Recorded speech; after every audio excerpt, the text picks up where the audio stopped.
Leaders are holding an emergency summit today as they scramble to increase their military budgets and bolster aid to Ukraine amid concerns about waning support from the U.S.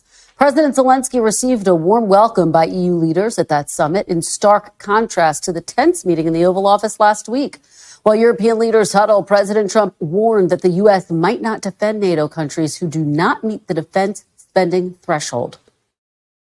If you're not going to pay, we're not going to defend. I said that 7 years ago. And because of that, they paid hundreds of billions of dollars. I said, if you're not going to pay your bills, we're not going to defend you. Are you going to make that policy, U.S. policy, that the U.S. wouldn't defend NATO countries that don't pay? Well, I think it's common sense, right? If they don't pay, I'm not going to defend them. No, I'm not going to defend them. I got into a lot of heat when I said that. You said, oh, he's violating NATO.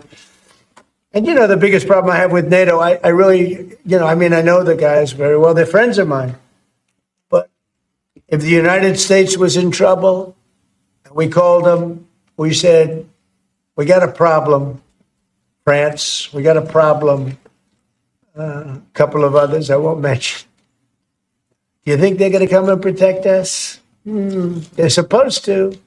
I'm not so sure. So why stay in NATO at all? I view NATO as potentially good, but got to get some good thinking in NATO. It's very unfair what's been happening. Meanwhile, NBC News is exclusively reporting that as the Trump administration appears to turn towards Russia, some U.S. allies are now thinking about scaling back the intelligence they share with the U.S. Joining me now is NBC News senior national security correspondent Courtney Kube, who reported on both of those stories. Courtney, congratulations on two great scoops. Let's start with NATO and this potential policy shift by the Trump administration. What does it mean for Article 5, which basically says an attack against one is an attack against all?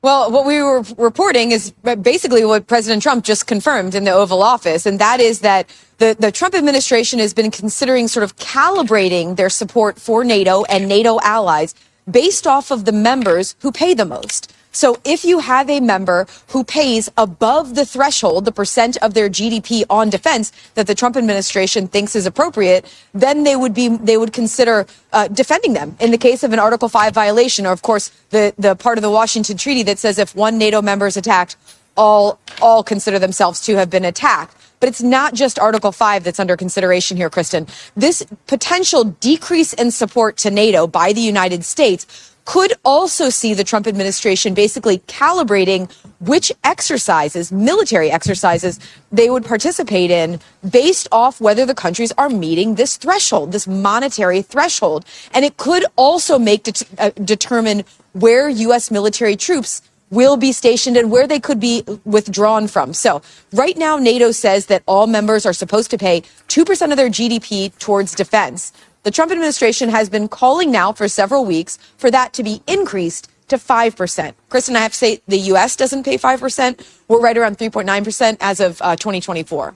Yeah, I think it's so important to point that out, that the United States doesn't pay 5%. Courtney, how extraordinary that he, and I think we have to put a fine point on this, confirmed your reporting from earlier in the day, and just notable to hear him talk about that. You also have exclusive reporting about allies possibly scaling back intelligence sharing with the United States. What are the biggest concerns that you're hearing on the world stage?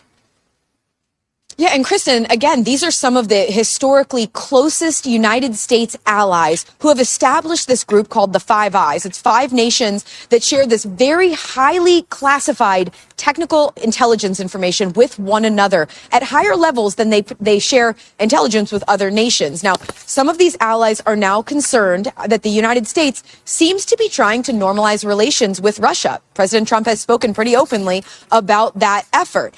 Because of that, they are concerned now about sharing some of that most sensitive information with the United States. And really at issue here, Kristen, is the foreign assets. They are concerned that some of their foreign assets, individuals, could potentially be compromised, their identities. And that is why they are now discussing the possibility of not sharing as openly as they have with the United States in the past. All right, Courtney Kube, thank you so much. We really appreciate your reporting.